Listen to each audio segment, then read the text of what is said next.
I'll be stringing the mains for this Wilson Racket on this Gamma X-6FC stringing machine. I did have an unboxing video a few weeks ago in which I compared it to another stringer that I'd had for 30 years, a Gamma stringer, and I did the mains on that racket with the old stringer and the crosses with this one. And I talked about the differences and what I liked about this one, what I didn't like. This one is a 6-point mounting system, which I like. I like it better than the one that the system that was on the 30-year-old, even though it did the job. Those used to slip. So in this one here, you have the anchors at top, which I already have this already anchored. I'm in the process of doing the sides here of the frame. And they're easy to do. They stay in position. And they don't really slip like the other one did on the 30-year-old Gamma stringer they had. So we want to support the tip in the bottom of the racket, and of course the sides, so that the frame itself doesn't move. And here's the string I used, Solenco Hyper G. This will go on one of my granddaughter's rackets. They say it's pretty good. I haven't really tried it out myself yet.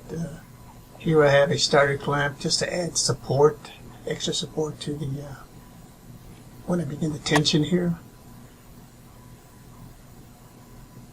And you see I have it centered at the top. Very important that you have it, you find what the middle of the racket is, at the top and at the bottom. And if you have 6 O's on the throat over here, you start at the bottom. If you have 8, you start at the top. This one has 8, so I got the strings running from the top to the throat. And then I begin the tension. I used to do about 4 or 5 on one side, then go to the other side. Try to keep the stress of the racket kind of evenly distributed so it doesn't crack.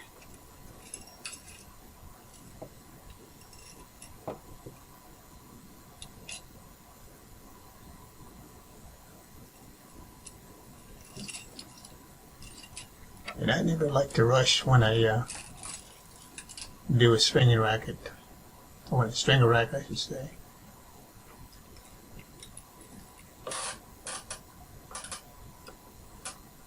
And I pretty much just string for family.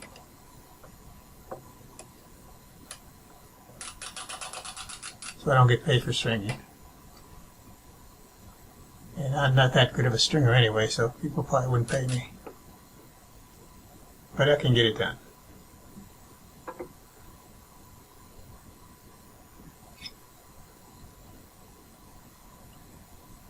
You can see there I've done 3 strings on the right side there. Like I said, I do about 3 or 4, sometimes 5 on one side before I go to the other side.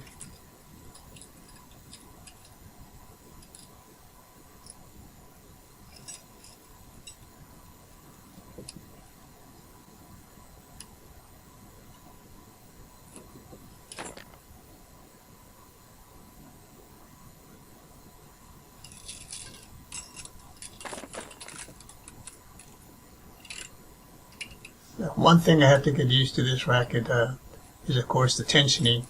For me, it was easier on the other one. This one I have to be a little bit more careful.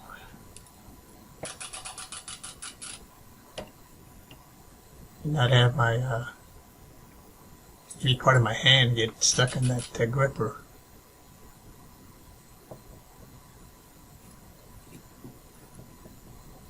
That one's a little bit off, not really horizontal.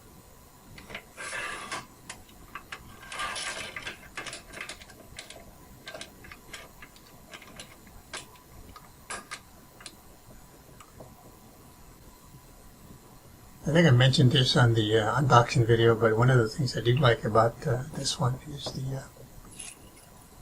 the clamps rotate 360 degrees at the base and also at the top where you clamp. That's nice because it allows you to get the clamp as close as possible to the frame of the racket, so you don't lose as much tension when you start the next string. So you can see here the technique here.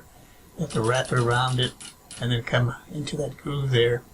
And you want to be careful with your hands that when you begin to lower the weight, you don't get your fingers stuck on that groove. And hasn't happened yet to me, but I think it would be painful.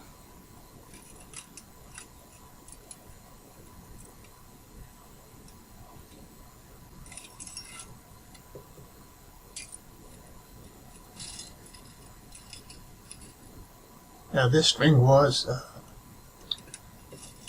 single.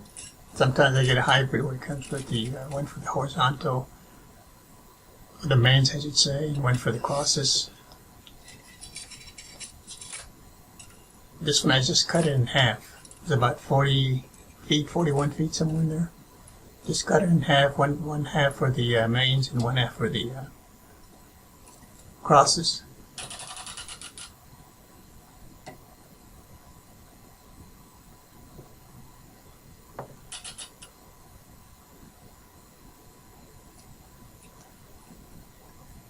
The thing also that I have to get used to this one on the old stringer,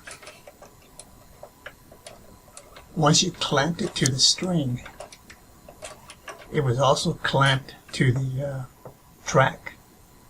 So it was just one thing to do. On this one, you have to be careful. I made that mistake the first time I did it. I went ahead and clamped the string, but that doesn't lock it at the bottom. So you have to turn it on there at the bottom. You can see it there, clockwise. Don't overdo it. But after a while you get used to how much you have to turn. It's not one complete revolution, but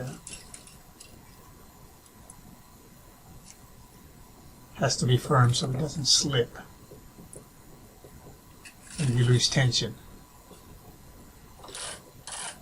Yeah, there's the gripper there, and the thumb.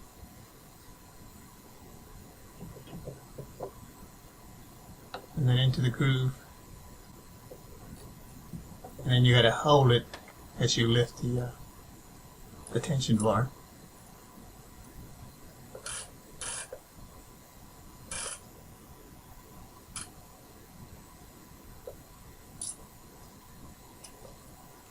Okay, you see here I'm starting my my fifth string on this side, or finishing I should say.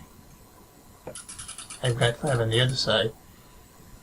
So again, in this particular stringer, I skipped the 7th hole and the 9th hole on each half. That's the stringing pattern for this one.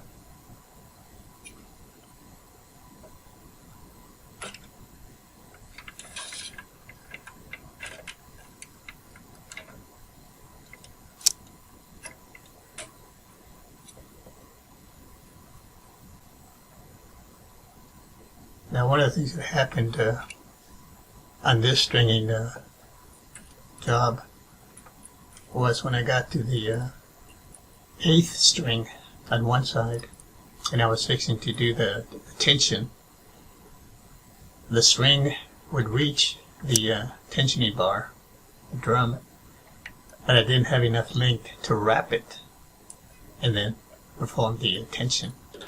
So I had to use the starter clamp. And you can see what I did, but basically what I did is I put a string through it, made a knot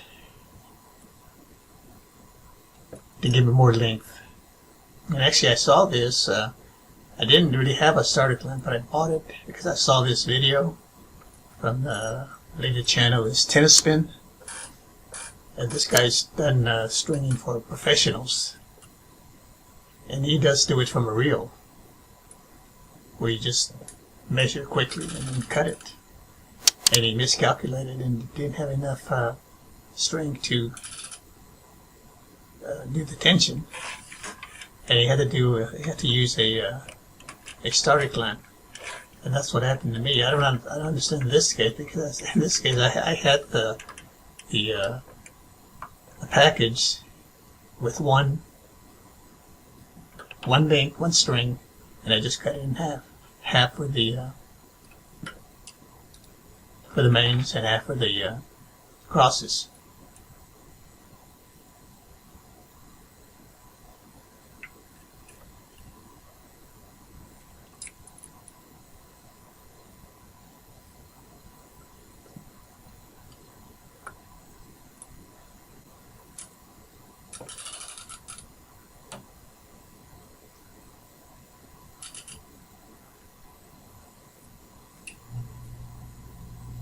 Okay, so I've already skipped the 7th here.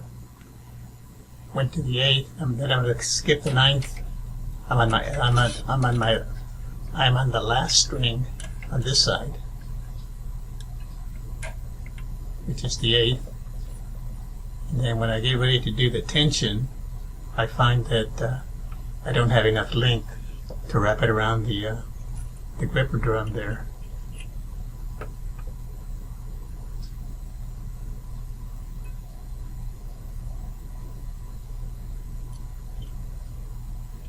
Okay, so this is the 8th string coming up. So it'd be the last one on this side.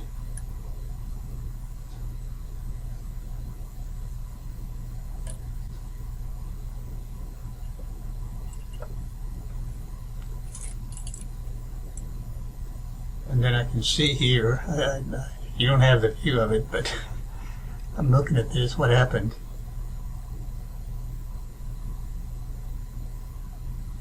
So I actually paused the video here, or edited it, so I could get the this set up.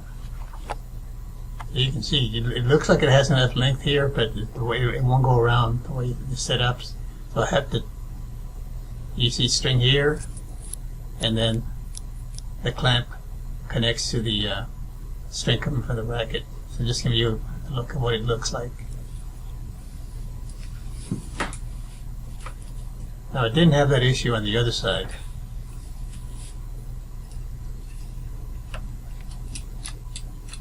So now that I got the tension on it, and I do have enough length to create the knot on this one, no issue there.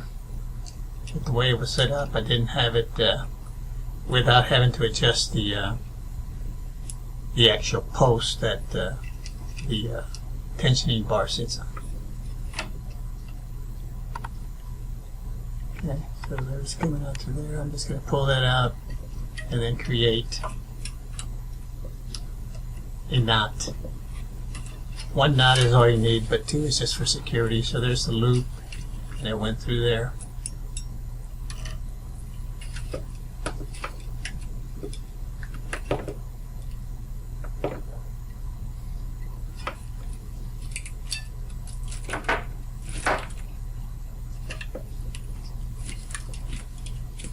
Did the two knots there.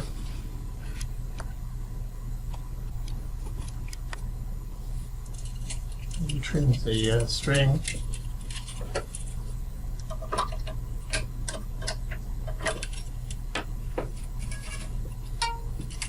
So I got a few more strings on this side to do.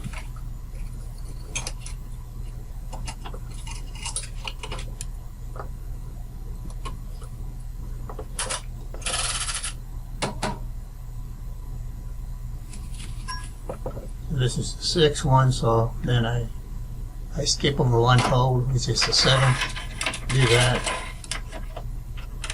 Go to the 8th hole on top and the bottom, and go to the 9th to finish.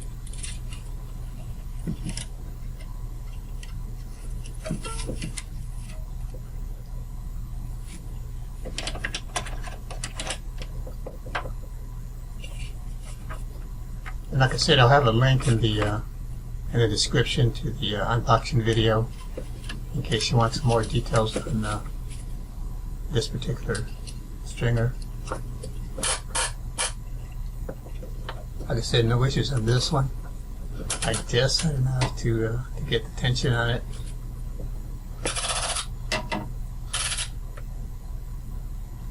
Again, this is the last string. I've got the tension. And I'm moving my clamp to the other side to release tension and do the knot.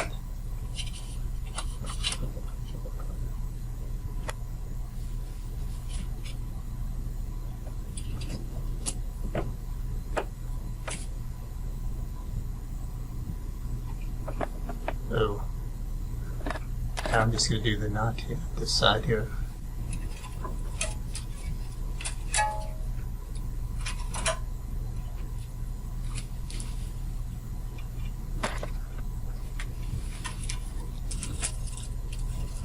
So thanks for watching.